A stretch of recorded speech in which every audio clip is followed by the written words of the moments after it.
नमस्कार जोहार, आपका स्वागत है खबर छत्तीसगढ़ में। तो आइए जानते हैं छत्तीसगढ़ के हर छोटे बड़े शहर से 25 फटाफट बड़ी खबरों को। इससे पहले यदि आप वीडियो को लाइक नहीं किए तो लाइक कर दीजिए और चैनल में नए हैं तो चैनल को सब्सक्राइब कर लीजिए। और आप वीडियो को कहां से देख रहे हैं कमेंट बॉक्स में हमें जरूर बताइए। ये धान खरीदी पर बड़ा अपडेट, 15 नहीं 17 नवंबर से शुरू होगी खरीदी, कलेक्टर का बड़ा ऐलान। छत्तीसगढ़ में समर्थन मूल्य पर धान खरीदी की तैयारियां अब फाइनल स्टेज पर हैं, लेकिन सहकारी समिति कर्मचारियों की हड़ताल ने प्रशासन की टेंशन जरूर बढ़ाई है। हालांकि जिला प्रशासन ने बिना समय गवाए वैकल्पिक व्यवस्था लागू कर दी है। 15 नवंबर से खरीदी शुरू होनी थी, लेकिन 15 और 16 नवंबर को शनिवार रविवार होने के कारण अब धान खरीदी 17 नवंबर यानी सोमवार से शुरू होगी। हड़ताल के बीच भी व्यवस्था न रोके, इसके लिए कलेक्टर संजय अग्रवाल ने बड़ा फैसला लिया। उन्होंने राजस्व, कृषि, खाद्य और सहकारिता विभाग के अधिकारियों और कर्मचारियों को समिति प्रबंधक और धान खरीदी प्रभारी की जिम्मेदारी सौंप दी है, ताकि 140 उपार्जन केंद्र में धान खरीदी बिना रोके सुचारू और पारदर्शी तरीके से चल सके। शिक्षक पात्रता परीक्षा की डेट आई सामने, जानिए कब होगा एग्जाम। छत्तीसगढ़ व्यावसायिक परीक्षा मंडल छत्तीसगढ़ शिक्षक पात्रता परीक्षा की डेट जारी कर दी है। एग्जाम 20 केंद्रों में 2 पालियों में 1 फरवरी को आयोजित होगी। छत्तीसगढ़ व्यावसायिक परीक्षा मंडल द्वारा जारी नोटिफिकेशन के अनुसार छत्तीसगढ़ शिक्षक पात्रता परीक्षा के लिए 13 नवंबर से 9 दिसंबर तक ऑनलाइन फॉर्म भरे जाएंगे। 9 दिसंबर को शाम 6 बजे तक त्रुटि सुधार का अवसर दिया जाएगा। 1 फरवरी को 2 पालियों में परीक्षा संपन्न होगी। छत्तीसगढ़ के किसानों के लिए अच्छी खबर, प्राइस सपोर्ट स्कीम के तहत होगी इन फसलों की खरीदी, साय कैबिनेट की बैठक में लगी मुहर। छत्तीसगढ़ के मुख्यमंत्री विष्णुदेव साय की अध्यक्षता में मंत्रालय यानी कि महानदी भवन में चल रही कैबिनेट की बैठक खत्म हो गई है। बैठक में साय सरकार ने कई अहम प्रस्तावों पर मुहर लगाई है। साय सरकार ने खरीफ एवं रबी विपणन मौसम में दलहन तिलहन फसल के उपार्जन के लिए पूर्व वर्ष की भांति प्रधानमंत्री अन्नदाता आय संरक्षण अभियान प्राइस सपोर्ट स्कीम यानी कि PSS के तहत उपार्जन किए जाने का निर्णय लिया गया। बता दें कि प्रधानमंत्री अन्नदाता आय संरक्षण अभियान अंतर्गत खरीफ विपणन मौसम में अरहर, मूंग, उड़द, मूंगफली एवं सोयाबीन तथा रबी मौसम में दलहन तिलहन फसल जैसे चना, सरसों, मसूर का उपार्जन समर्थन मूल्य पर किया जाता है। दलहन तिलहन का समर्थन मूल्य पर उपार्जन की व्यवस्था प्रदेश की मंडियों में होने से बाजार में प्रतिस्पर्धा बन रहती है, जिसके कारण कृषकों को उनकी उपज का बेहतर मूल्य प्राप्त होने की संभावना होती है। इस साय कैबिनेट के 5 बड़े फैसले, EWS एवं LIG भवनों फ्लैटों को बेचने के लिए कैबिनेट ने लिया बड़ा फैसला। मुख्यमंत्री विष्णुदेव साय कैबिनेट की बैठक कल नवा रायपुर में रखी गई थी। कैबिनेट के पहले सभी मंत्रियों ने एक के दूसरे को मिठाई खिलाकर बिहार चुनाव में जीत की खुशियां मनाई और बधाई दी। छत्तीसगढ़ के मुख्यमंत्री विष्णुदेव साय की अध्यक्षता में कैबिनेट की बैठक हुई। इस मीटिंग में अहम निर्णयों पर मुहर लगाई गई। मंत्रिपरिषद द्वारा खरीफ एवं रबी विपणन मौसम में दलहन तिलहन फसल के उपार्जन हेतु पूर्व वर्ष की भांति प्रधानमंत्री अन्नदाता आय संरक्षण अभियान यानी कि प्राइस सपोर्ट स्कीम के तहत उपार्जन किए जाने का निर्णय लिया गया। इंटरनेशनल क्रिकेट का रास्ता साफ, साय कैबिनेट ने लिया बड़ा फैसला, हर किसी को था इसका इंतजार, जाने पूरी जानकारी। राजधानी रायपुर स्थित देश को तीसरे और विश्व के क्रिकेट स्टेडियम को लेकर साय सरकार ने बड़ा फैसला ले लिया। बता दें कि सीएम विष्णुदेव साय की अगुवाई में कैबिनेट कोई मीटिंग रखी गई थी। इसी बैठक में कैबिनेट ने इस शहीद वीर नारायण अंतर्राष्ट्रीय क्रिकेट स्टेडियम से जुड़े इस अहम प्रस्ताव को मंजूरी दी है। दरअसल साय सरकार ने शहीद वीर नारायण सिंह अंतर्राष्ट्रीय क्रिकेट स्टेडियम नवा रायपुर अटल नगर को दीर्घकालीन पूर्णतम संचालन और विकास कार्यों हेतु छत्तीसगढ़ राज्य क्रिकेट संघ को अनुबंध के अनुसार लीज पर देने का महत्वपूर्ण निर्णय लिया। इस निर्णय से राज्य के उदयमान क्रिकेट खिलाड़ियों को उच्च स्तर का प्रशिक्षण और तकनीकी सुविधाएं प्राप्त होगी। इस निर्णय से छत्तीसगढ़ में राष्ट्रीय और अंतर्राष्ट्रीय स्तर के और अधिक क्रिकेट मैच का आयोजन सुनिश्चित होगा। बाजार बंद, शहर में गोरक्षकों का उग्र प्रदर्शन, गाय के बछड़े को हलाल करने वाले पर कार्रवाई की मांग को लेकर भड़का विवाद। बलौदा बाजार के भाटापारा में गाय के बछड़े को हलाल करने की घटना ने शहर में हड़कंप मचा दिया। हिंदू संगठन एवं गोरक्षकों ने इस कृत्य के खिलाफ उग्र प्रदर्शन किया। आरोपियों की गिरफ्तारी और कड़ी सजा की मांग को लेकर नगर में रैली निकाली गई और भाटापारा शहर थाना का घेराव किया गया। बता दें कि हिंदू संगठनों और गोरक्षकों ने नगर में रैली निकालकर आरोपियों की गिरफ्तारी की मांग उठा रहे हैं। उन्होंने थाने के बाहर जोरदार प्रदर्शन किया और गाय हमारी माता जैसे नारे लगाए। उग्र प्रदर्शन के कारण हटरी बाजार बंद कर दिया गया। दुकानदारों ने अपनी दुकानों को बंद कर सुरक्षा का ध्यान रखा। घटना स्थल सब्जी मंडी स्थित मस्जिद के पास एक चिकन मटन सेंटर के समीप था, जहां अपराधियों ने गाय के बछड़े को काटा। मौके पर खून और धारदार चाकू बरामद हुए थे। छत्तीसगढ़ के इस ब्रिज पर आवागमन बंद, कलेक्टर ने निरीक्षण के बाद लिया फैसला, सुरक्षा के लिए तैनात रहेंगे नदी मित्र। जी पंतोरा क्षेत्र के देवरी पिकनिक स्पॉट में लगातार होने वाले हादसों को देखते हुए कलेक्टर जन्मजय मोहबे और एसपी विजय पांडे ने मौके पर जाकर निरीक्षण किया। निरीक्षण के बाद ब्रिज को आवागमन के लिए बंद करने का फैसला लिया गया। यह बड़ा फैसला इस वजह से लिया गया ताकि पर्यटक डेंजर पॉइंट तक न पहुंचे और किसी अप्रिय घटना से बचा जा सके। इसके साथ ही देवरी पिकनिक स्पॉट पर नदी मित्र भी तैनात किए जाएंगे, जो हसदेव नदी के भीतरी क्षेत्र में जाने वालों को रोकेंगे और उन्हें पहले हो चुकी घटनाओं के बारे में जागरूक करेंगे। छत्तीसगढ़ के इस यूनिवर्सिटी में बड़ा घोटाला, पूर्व कुलपति और 5 अधिकारियों पर कार्रवाई के निर्देश, लोकसेवा आयोग ने उठाया बड़ा कदम, मामला जानकर रह जाएंगे हैरान। छत्तीसगढ़ स्वामी विवेकानंद तकनीकी विश्वविद्यालय के पूर्व कुलपति और कुल सचिव सहित विश्वविद्यालय के 5 अधिकारियों के खिलाफ कार्रवाई के निर्देश दिए गए। यह मामला वर्ष 2018 का है और इसे लेकर लोक सेवा आयोग ने निर्देश जारी किए हैं।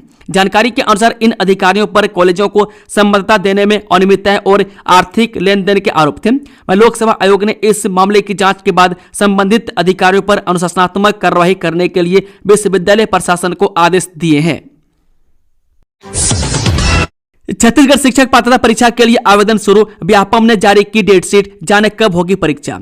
छत्तीसगढ़ व्यावसायिक परीक्षा मंडल ने छत्तीसगढ़ टेट 2025 की अधिसूचना जारी कर दिया है, जिसमें इच्छुक शिक्षकों के लिए पात्रता मानदंड और आवेदन विवरण की घोषणा की गई है। अपडेट के अनुसार सीजी टेट 2025 परीक्षा 1 फरवरी 2026 को आयोजित की जाएगी। छत्तीसगढ़ शिक्षक पात्रता परीक्षा की तैयारी कर रहे उम्मीदवारों को पात्रता, पाठ्यक्रम और आवेदन की अंतिम तिथियों से संबंधित आधिकारिक घोषणाओं से अपडेट रहना चाहिए। बिहार चुनाव नतीजे देख बदले बीजेपी कांग्रेस नेताओं के सुर, छत्तीसगढ़ में बघेल शर्मा ने दिए तीखे बयान। जब बिहार विधानसभा चुनाव 2025 में एनडीए भारी बहुमत से सरकार बनाने की ओर बढ़ गई, बिहार की कुल 243 सीटों में से एनडीए को 203 सीटों पर बढ़त मिली, जबकि एमजीबी 34 सीटों पर सिमटती नजर आई। वहीं बिहार चुनाव नतीजों पर मध्य प्रदेश और छत्तीसगढ़ के नेताओं की प्रतिक्रिया भी सामने आई है। छत्तीसगढ़ के पूर्व मुख्यमंत्री और कांग्रेस नेता डॉक्टर भूपेश बघेल ने बिहार चुनाव के नतीजे देखते हुए चुनाव आयोग और भाजपा पर निशाना साधा। वहीं छत्तीसगढ़ के उप मुख्यमंत्री और भाजपा नेता विजय शर्मा ने एनडीए की जीत पर बिहार की जनता को धन्यवाद दिया है। छत्तीसगढ़ बढ़ेगी एसआईआर प्रक्रिया की समय सीमा, कांग्रेस ने वन क्षेत्रों से घिरे राज्य को अधिक समय मिलना बताया जरूरी। यह छत्तीसगढ़ के मुख्य विपक्षी दल कांग्रेस ने गुरुवार को राज्य के मुख्य निर्वाचन अधिकारी को ज्ञापन सौंपकर राज्य में मतदाता सूची के विशेष गहन पुनरीक्षण की समय सीमा बढ़ाने का आग्रह किया। मौजूद कार्यक्रम के तहत छत्तीसगढ़ में मसौदा मतदाता सूची 9 दिसंबर को प्रकाशित होने वाली है। छत्तीसगढ़ शराब घोटाला, भूपेश बघेल के बेटे चैतन्य बघेल की 61 करोड़ की संपत्ति ईडी ने की कुर्क। जब प्रवर्तन निदेशालय यानी कि ईडी ने छत्तीसगढ़ के कथित शराब घोटाला मामले में बड़ी कार्रवाई की। केंद्रीय जांच एजेंसी ने पूर्व मुख्यमंत्री और कांग्रेस के वरिष्ठ नेता भूपेश बघेल के बेटे चैतन्य बघेल की 61 करोड़ की संपत्ति अस्थायी रूप से अटैच यानी कि कुर्क कर दी है। यह कार्रवाई मनी लॉन्ड्रिंग रोकथाम अधिनियम यानी कि पीएमएलए के तहत की गई है। चैतन्य बघेल के वकील सौरभ पांडे ने इस कार्रवाई की पुष्टि करते हुए बताया कि ईडी ने लिख कर स्कैम की जांच के तहत यह कार्रवाई की। उन्होंने बताया कि यह एक्शन पीएमएलए अधिनियम के तहत सिविल नेचर का है, जिसके तहत अपराध से अर्जित की गई संपत्ति को कुर्क किया जाता है। राष्ट्रपति द्रौपदी मुर्मू 20 को आएंगी अंबिकापुर, कमिश्नर और आईजी ने किया तैयारियों का निरीक्षण। राष्ट्रपति द्रौपदी मुर्मू का 20 नवंबर को सरगुजा जिला आगमन कार्यक्रम प्रस्तावित है। राष्ट्रपति के प्रवास की तैयारियों को लेकर शुक्रवार को सरगुजा संभायुक्त नरेंद्र तोग्गा एवं पुलिस महानिरीक्षक दीपक झा ने स्थलों का निरीक्षण किया। इस दौरान कलेक्टर बिलास भोस्कर एवं वरिष्ठ पुलिस अधीक्षक राजेश अग्रवाल सहित जिला प्रशासन के अधिकारी उपस्थित रहे। यह दूसरी बार है जब सरगुजा की धरती पर किसी राष्ट्रपति का आगमन हो रहा है। इसमें 73 वर्ष पूर्व देश के प्रथम राष्ट्रपति डॉक्टर राजेंद्र प्रसाद पंडोनगर में आए थे। राष्ट्रपति द्रौपदी मुर्मू के प्रस्तावित कार्यक्रम को लेकर कमिश्नर एवं आईजी ने सर्वप्रथम अंबिकापुर के गांधी स्टेडियम में बनाए जा रहे हेलीपैड स्थल का अवलोकन किया। उन्होंने सुरक्षा मानकों का निरीक्षण कर स्टेडियम से लगे भवनों का सर्वे कार्य कराए जाने के निर्देश दिए। 64 लाख मतदाताओं के नाम कटे, धांधली पर धांधली, चुनाव आयोग पर भूपेश बघेल का हमला। जो छत्तीसगढ़ के पूर्व मुख्यमंत्री भूपेश बघेल ने बिहार चुनाव के नतीजों पर एक विवादित बयान देते हुए मुख्य चुनाव आयुक्त ज्ञानेश कुमार को जीत की बधाई दी। उन्होंने अपने एक्स हैंडल पर टिप्पणी करते हुए चुनाव आयोग पर धांधली के गंभीर आरोप लगाए। भूपेश बघेल ने अपने पोस्ट में लिखा कि आपने बहुत मेहनत की, 64 लाख मतदाताओं के नाम काटे, 16 लाख नए मतदाताओं ने आवेदन किया, आपने 21 लाख नए नाम जोड़ लिए। धांधली पर धांधली, बेहिसाब धांधली, भाजपा को आपसे अच्छा सहयोगी नहीं मिल सकता। इस सुशासन विकास की हुई जीत, एनडीए की जीत पर पीएम मोदी की पहली प्रतिक्रिया आई सामने। जब बिहार विधानसभा चुनाव में एनडीए की प्रचंड जीत पर पीएम नरेंद्र मोदी की पहली प्रतिक्रिया सामने आई है। पीएम मोदी ने एक्स पर बिहार में एनडीए सरकार की तारीफ की है। सोशल मीडिया प्लेटफॉर्म एक्स पर पीएम मोदी ने लिखा, सुशासन की जीत हुई है, विकास की जीत हुई है, जन कल्याण की भावना की जीत हुई है, सामाजिक न्याय की जीत हुई है। बिहार के मेरे परिवारजनों का बहुत बहुत आभार, जिन्होंने 2025 के विधानसभा चुनावों में एनडीए को ऐतिहासिक और अभूतपूर्व जीत का आशीर्वाद दिया है। यह प्रचंड जना आदेश हमें जनता जनार्दन की सेवा करने और बिहार के लिए नए संकल्प के साथ काम करने की शक्ति प्रदान करेगा। बिलासपुर रेल हादसा, 10 दिन बाद भी रिपोर्ट गायब, रेलवे पर फूटा कांग्रेसियों का गुस्सा। राजधानी में 4 नवंबर को हुए भीषण रेल हादसे ने अब एक बार फिर बड़ा मोड़ ले लिया। हादसे को 10 दिन बीत चुके हैं, 12 लोगों की मौत, 20 से ज्यादा घायल, लेकिन जांच रिपोर्ट अब तक गायब, जिम्मेदारी तय करने का नाम तक नहीं। और इसी चुप्पी, इसी लापरवाही के खिलाफ आज जिला कांग्रेस कमेटी बिलासपुर सड़कों पर उतरकर जीएम ऑफिस का विशाल घेराव, गगन भेदी नारे और सवालों की आग लगा दी, जिसने पूरे रेलवे प्रशासन को हिला दिया। पंचायतों का तुगलकी फरमान, रसूखदारों ने बेबस से ग्रामीणों का हुक्का पानी किया बंद। जी हां, जिले के ग्रामीण इलाकों में इन दिनों सामाजिक बहिष्कार और हुक्का पानी बंद के फरमानों ने फिर से सिर उठाया। प्रशासन की नाक के नीचे संविधान और कानून को ठेंगा दिखाते हुए बाहुबलियों का आतंक अब खुलेआम दिखने लगा। हक के बाद एक सामाजिक बहिष्कार और अर्थदंड के मामलों पर पुलिस प्रशासन की खामोशी ने इस रसूखदारों के हौसले बुलंद कर दिए। ताजा मामला पटेवा थाना क्षेत्र के ग्राम पंचायत रुमेकेल के आश्रित ग्राम धनगांव के दयाराम निषाद, पार्वती निषाद और हलधर निषाद से जुड़ा है। यहाँ गांव के ही कुछ प्रभावशाली व्यक्तियों राजकुमार निषाद, मयाराम निषाद, कलाराम निषाद, भगवत निषाद, संतोष निषाद, पूरन निषाद और नारायण गोस्वामी ने पंचायत के नाम पर तुगलकी फरमान जारी करते हुए 3 परिवारों का हुक्का पानी बंद कर दिया है। निगम की लापरवाही, कचरा डंपिंग का पुराना खेल फिर शुरू, जहरीले धुएं से हाहाकार। नगर निगम की लापरवाही ने एक बार फिर मंगल क्षेत्र के लोगों का जीना मुश्किल कर दिया। वार्ड 13 के छपरा भाटा इलाके में कचरा डंपिंग का मामला अब गंभीर रूप लेता जा रहा है। जहां कभी लोगों ने राहत की सांस ली थी, वहीं अब हालात फिर पहले जैसे ही हो गए, बल्कि और ज्यादा खराब। दरअसल कुछ दिनों पहले पार्षद ने सामान्य सभा में छपरा भाटा में कचरा डंप किए जाने का मुद्दा उठाया था। शिकायत के बाद निगम प्रशासन हरकत में आया और कचरा हटवा दिया गया। शुरुआत में 1-2 हफ्ते तक प्रशासन ने सही तरीके से ध्यान भी दिया, लेकिन फिर वही पुरानी कहानी, निगम प्रशासन ने एक बार फिर उसी जगह कचरा डंप करना शुरू कर दिया। बल्कि सिर्फ डंप नहीं, कचरे में आग भी लगा दी गई, जिससे उठ रहा जहरीला धुआं पूरे मोहल्ले के लिए मुसीबत बन चुका है। स्थानीय लोगों का कहना है कि प्रशासन ने कचरा डंप करने के लिए एक निर्धारित कछाड़ बनाया, लेकिन सफाई कर्मियों ने उसी व्यवस्था को दरकिनार कर दोबारा छपरा भाटा में कचरा फेंकना शुरू कर दिया। धुएं की वजह से बच्चे, बुजुर्ग और महिलाएं सबसे ज्यादा परेशान है। लाल किले ब्लास्ट के मास्टरमाइंड का घर आईईडी से उड़ाया, 3 कारों से रची गई थी पूरी साजिश, जांच में रोज नए खुलासे। लाल किले के पास हुए कार ब्लास्ट मामले में जांच एजेंसियों ने बड़ी कार्रवाई करते हुए मुख्य आरोपी आतंकी डॉक्टर उमर मोहम्मद के पुलवामा स्थित घर को आईईडी से उड़ा दिया। सुरक्षा बलों ने इलाके को घेर कर यह कार्रवाई नियंत्रित तरीके से पूरी की। आतंकी नेटवर्क को पूरी तरह खत्म करने के तहत यह अब तक की सबसे सख्त कार्रवाई मानी जा रही है। जांच में ब्लास्ट से जुड़ी एक और कार फरीदाबाद की अल फलाह यूनिवर्सिटी की पार्किंग में मिली है। यह मारुति ब्रेजा डॉक्टर शाहीन शाहिद के नाम रजिस्टर्ड पाई गई, जिसे पहले ही व्हाइट कलर टेरर मॉड्यूल में गिरफ्तार किया जा चुका है। सिद्ध शक्तिपीठ लिंकेश्वर नगरी नवागढ़ में शोक की लहर, परम पूज्य गुरुदेव रामविलास वैष्णव जी का निधन। जो सिद्ध शक्तिपीठ मां भगवती की पावन धारा लिंकेश्वर नगरी नवागढ़ के प्रतिष्ठित धार्मिक संत परम पूज्य गुरुदेव रामविलास वैष्णव जी आज दिनांक 13 नवंबर 2025 दिन गुरुवार को हरी इच्छा से भगवान के परम धाम सिधार गए। उनके निधन की खबर से पूरा नगर और क्षेत्र शोक में डूब गया। गुरुदेव के अंतिम संस्कार में नगर एवं आसपास के क्षेत्र से श्रद्धालुओं का ऐसा सैलाब उमड़ा मानो कोई बड़ा महोत्सव हो। शिष्य गण, प्रेमी जन और नगरवासी बड़ी संख्या में एकत्र हुए और अपने प्रिय गुरुदेव को प्रेम पूर्वक अंतिम विदाई दी। जीएलडी हॉस्पिटल में परिजनों का हंगामा, सोशल मीडिया में वीडियो वायरल। जी हां, लोहारसी गांव के रहने वाले 42 वर्षीय संतोष कुमार यादव को 6 नवंबर सुबह करीब 6 बजे बेहोशी की हालत में जीएलडी हॉस्पिटल पामगढ़ लाया गया था। जानकारी के अनुसार उनका इलाज लगातार चलता रहा और बीपी भी सामान्य बताया गया। लगभग 5 घंटे तक उपचार जारी रहा, लेकिन इसी दौरान संतोष कुमार यादव की मृत्यु हो गई। जब परिजनों को मौत की जानकारी मिली तो उन्होंने हॉस्पिटल परिसर में ही सब रखकर हंगामा शुरू कर दिया, जिसका वीडियो सोशल मीडिया पर तेजी से वायरल हो रहा है। मामले की जानकारी मिलने पर मीडिया कर्मी जब जीएलडी हॉस्पिटल पहुंचे तो डॉक्टर ने पत्रकारों से मिलने से इनकार कर दिया, लेकिन जब पत्रकार वीडियो बनाने लगे तब डॉक्टर बाहर आए और पत्रकारों से माफी मांगते हुए कहा कि वे उस समय ऑफिस में मौजूद नहीं थे। ग्राम पंचायत पीथमपुर में वरिष्ठ नागरिक सम्मान समारोह, 25 बुजुर्गों को मिला सम्मान। पीथमपुर में राष्ट्रीय मानवाधिकार एवं अपराध नियंत्रण ब्यूरो और ग्राम पंचायत पीथमपुर के संयुक्त तत्वाधान में वरिष्ठ नागरिक सम्मान समारोह का आयोजन किया गया।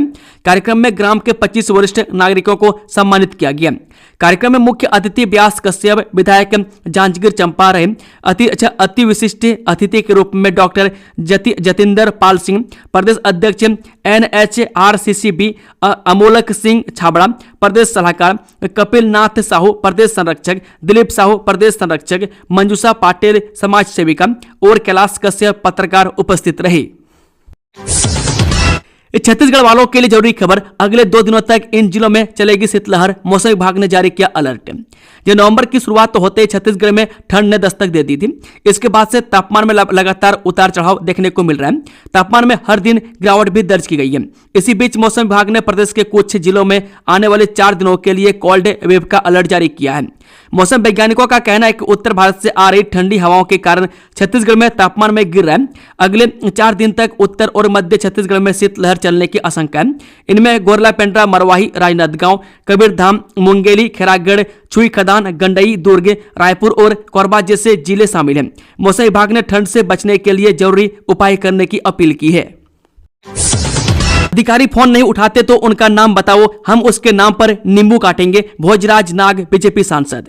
कांकेर लोकसभा सीट से बीजेपी सांसद भोजराज नाग का बड़ा बयान सामने आया।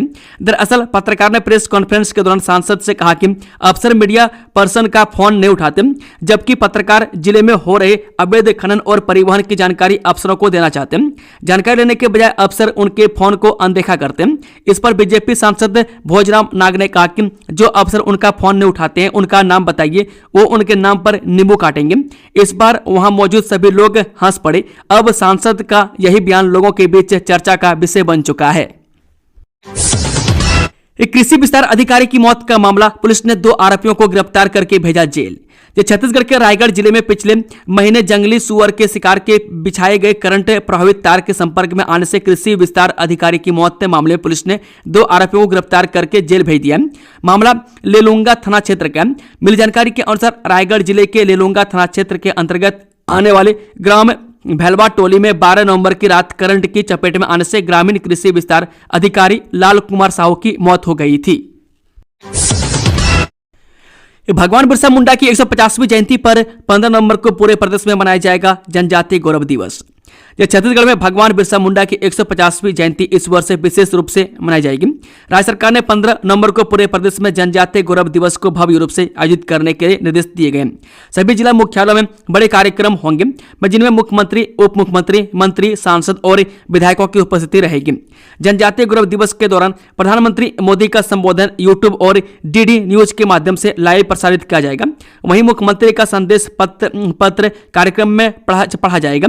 इसके अलावा पीएम जनमन आदि कर्मयोगी और धरती अब्बा योजनाओं पर आधारित लघु फिल्म भी दिखाई जाएगी।